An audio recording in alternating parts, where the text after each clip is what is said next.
Des notions essentielles des caractéristiques d'une image.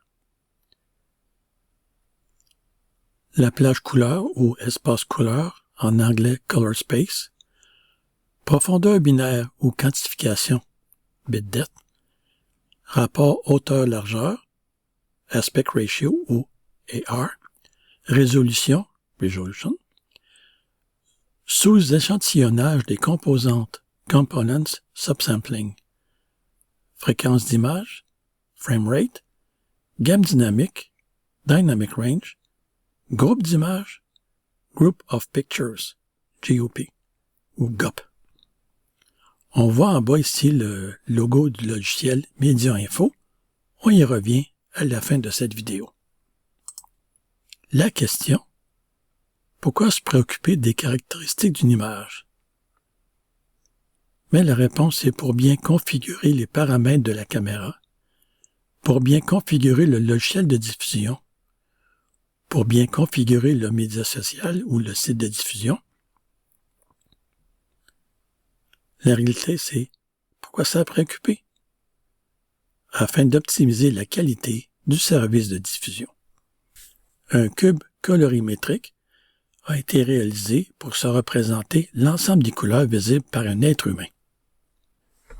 Pour être plus pratique, une représentation à partir d'un système trichrome à 2 dimensions a été développée. Trichrome pour 3 couleurs, donc G pour green, R pour red, B pour blue. En français, vert, bleu et rouge. Le résultat, en termes de plage couleur, c'est le diagramme de chromacité CIE 1931. CIE pour Commission internationale d'éclairage, qui représente la vision humaine pour quelqu'un qui a une vision à 100%. On marquera ici au milieu le D65. Avant tout, il faut évaluer ce qu'on appelle la température couleur de la source, autrement dit la définition des blancs. La mesure de cette température-là s'exprime en degrés Kelvin. Au lever du soleil ou au coucher, on a à peu près 2000 degrés Kelvin ou un peu moins. En photographie ou en vidéo, on appelle souvent ça le golden hour. Le matin ou en après-midi, cette température-là peut varier de 3005 à 4005 à peu près, degrés Kelvin, toujours dépendant de la couverture nuageuse. Le midi, cette température-là peut être de 5000 à 6500, degrés Kelvin toujours, ou beaucoup plus. Dans notre plage couleur ici, on voit le point blanc à 6500 degrés Kelvin. Dans le contour, on a l'ensemble des couleurs, primaires et secondaires. G pour green, vert, Y pour yellow, jaune, R pour rouge, M magenta, B pour bleu et C pour cyan. La norme BT509 pour représenter les couleurs sur un écran HD ou Full HD est d'environ 40%. La profondeur binaire, bit depth, on utilisera 8 bits de 0 à 255 pour chacune des couleurs. En BT509, on part à 16 pour représenter le noir jusqu'à 235 pour représenter le blanc. Le rapport hauteur-largeur, ou aspect ratio, en cinéma numérique, on a le rapport 1,85 à 1 pour flat ou Academy flat, ou de 2,39 à 1 en scope ou cinémascope. Le rapport hauteur-largeur en télévision, HD, Full HD ou même UHD, est de 16:9. Si on vous présente un film en format 4:3, on aura des colonnes à gauche et à droite, ce qui nous donne un pillar box ou un affichage en colonne. Si on vous présente un film en format flat ou scope, on va avoir une barre en haut et en bas, qu'on appelle un affichage letterbox ou affichage en boîte aux lettres. La résolution en pixels, télévision et vidéo, le HD c'est 1280 par 720, en HD c'est 1920 par 1080i, on verra ce que ça veut dire plus tard. En Full HD, on pourrait dire un HD complet, 1920 à 1080p, et en UHD, 3840 par 2160. À droite, ici, on voit les formats pour le cinéma numérique. C'est toujours présenté en cinéma, soit en flat ou en scope. Le natif pour le 2K, c'est 2048 par 1080. Et le natif en 4K, c'est 4096 par 2160.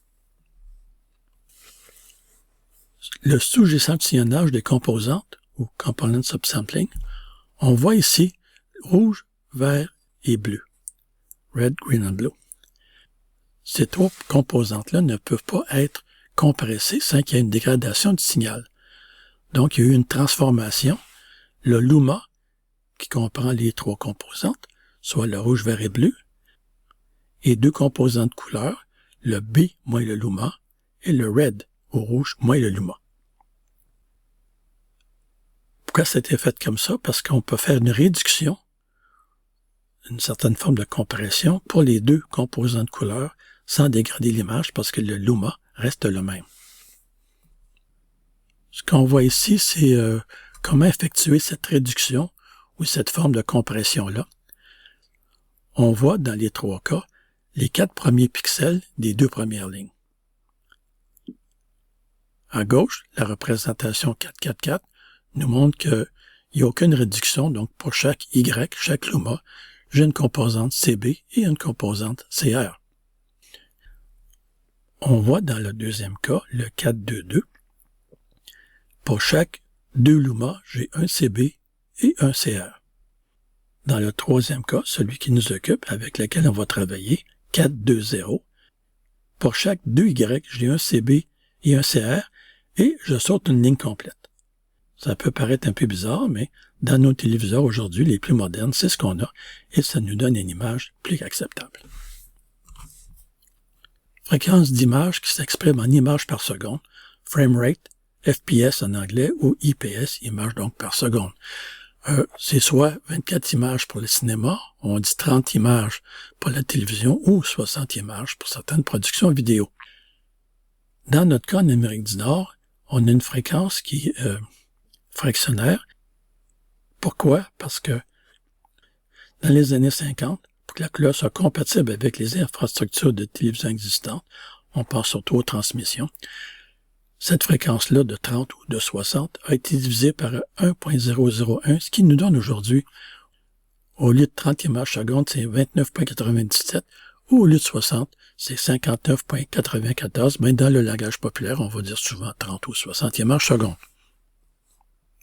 Le group of picture, on va voir ça des fois, du intraframe puis du e-frame, etc. Ça veut dire quoi?